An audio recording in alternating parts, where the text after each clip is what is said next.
কণ্ঠশিল্পী ৰাজীৱ শদিয়া আৰু নাই। অনুষ্ঠানৰ মাজতে ঢলি পৰিল কণ্ঠশিল্পীগৰাকী। উৰুকাৰ আনন্দ উল্লাসৰ মাজতে ৰাজ্যবাসীক শোকাহত কৰি গুচি গ'ল বিদ্ৰোহী কণ্ঠশিল্পী ৰাজীৱ শদিয়া। কণ্ঠশিল্পীগৰাকীৰ আকস্মিক বিয়োগত মৰ্মাহত হৈ পৰিছে ৰাজ্যবাসী। ৰসবাৰী পৰ্যটন মেলাত অনুষ্ঠান পৰিৱেশন কৰি থাকোঁতেই হঠাৎ ঢলি পৰিছিল শিল্পীগৰাকী। ততাতৈয়াকৈ কমিটিৰ সদস্যসকলে জনপ্ৰিয় কণ্ঠশিল্পীগৰাকীক ডিব্ৰুগড় অসম চিকিৎসা মহাবিদ্যালয়ত ভৰ্তি কৰে।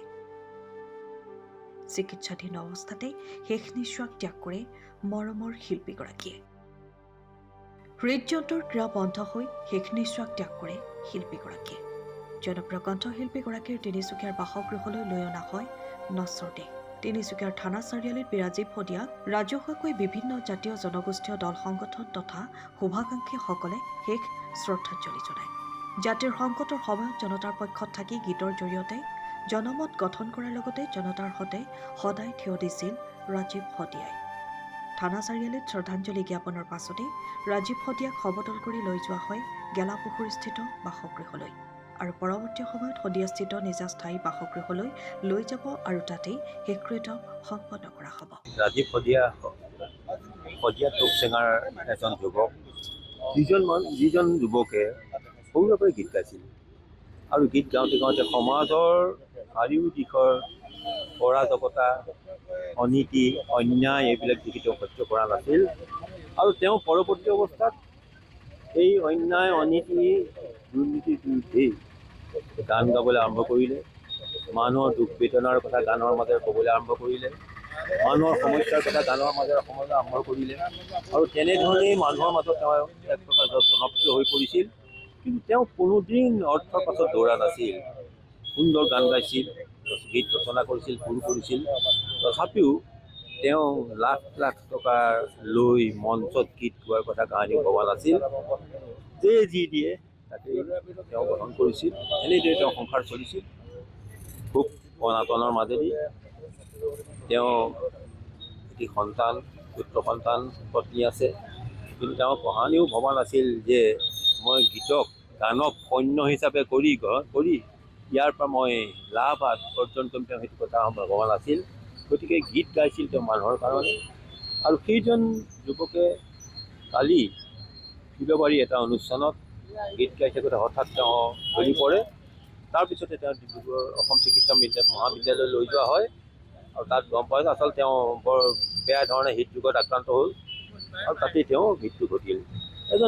যিজন যুৱকে মানুহৰ কথা কৈছিল, মানুহৰ গীত গাইছিল, মানুহৰ সমস্যাৰ কথা কৈছিল, সেইজন যুৱক আমাৰ মাজৰ পৰা হঠাৎ হেৰাই যোৱাটো আচলতে অতি বেদনাদায়ক কথা আৰু মানুহৰে বাবে সি এটা অনিষ্টকৰ এটা বিষয়।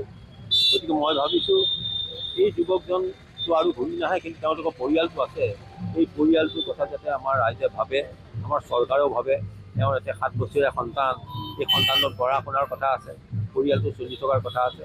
গতিকে ৰাইজৰ লগতে চৰকাৰেও এই ক্ষেত্ৰত কিছু গুৰুত্ব দি ৰাজীৱ শদিয়াৰ পৰিয়ালটো যাতে ভৱিষ্যত এটা সুৰক্ষিত ভৱিষ্যত নিৰ্মাণ কৰাৰ কাৰণে কাম কৰে, তাৰ কাৰণে মই আহ্বান জনালোঁ। আমি অসম জাতীয়তাবাদী যুৱ ছাত্ৰ পৰিষদ তিনিচুকীয়া জিলা সমিতিয়ে শিল্পী ৰাজীৱ শদিয়াৰ যি মৃত্যু হৈছে, মৃত্যু আমি মৰ্মাহত হৈছোঁ, দুখ প্ৰকাশ কৰিছোঁ আৰু শিল্পীৰ জৰিয়তে আমাৰ শোকসন্তপ্ত পৰিয়ালবৰ্গলৈ আমি সমবেদনা জ্ঞাপন কৰিছোঁ। আৰু এটা কথা আমি কওঁ যে জাতি মাটিৰ গানৰ জৰিয়তে আচলতে অসমীয়া সমাজ জীৱনত যি জনমত গঠন কৰিছিল, তেনেকুৱা এজন শিল্পী আচলতে আজি নাইকিয়া হৈছে আৰু সেই গতিকেলৈ আমাৰ সমাজ জীৱনৰ বাবে এক অপূৰণীয় ক্ষতি বুলি আমি কৈছোঁ।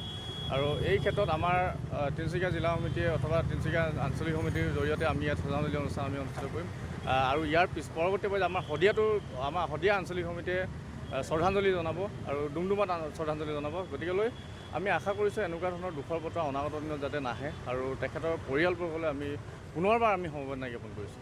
অসমবাসীৰ লগতে আমাৰ তিনিচুকীয়াবাসীৰ ৰাইজৰ বাবে আজি এটা গভীৰ দুখৰ দিন, কিয়নো মাতৃক ভাল পোৱা, জাতিক ভাল পোৱা আমাৰ সকলোৱে শ্ৰদ্ধা, সকলোৱে পৰিচিত ৰাজীৱ শদিয়া ডাঙৰীয়া আমাৰ মাজৰ পৰা ইতিমধ্যে বিদায় মাগিছে।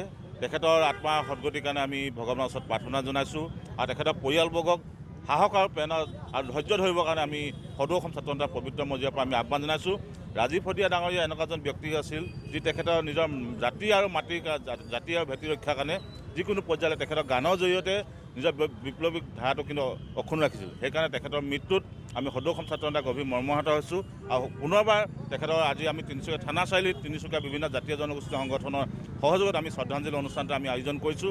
তাৰপিছত আমাৰ তিনিচুকীয়া মাকুমত ডুমডুমাৰ পৰা আৰম্ভ কৰি সকলোতে আজি তেখেতৰ শিল্পীগৰাকীক শ্ৰদ্ধাঞ্জলি আমি অনুষ্ঠানটো আমি আয়োজন কৰিছোঁ। তিনিচুকীয়াৰ পৰা Ajay Sharma report, time of আছা।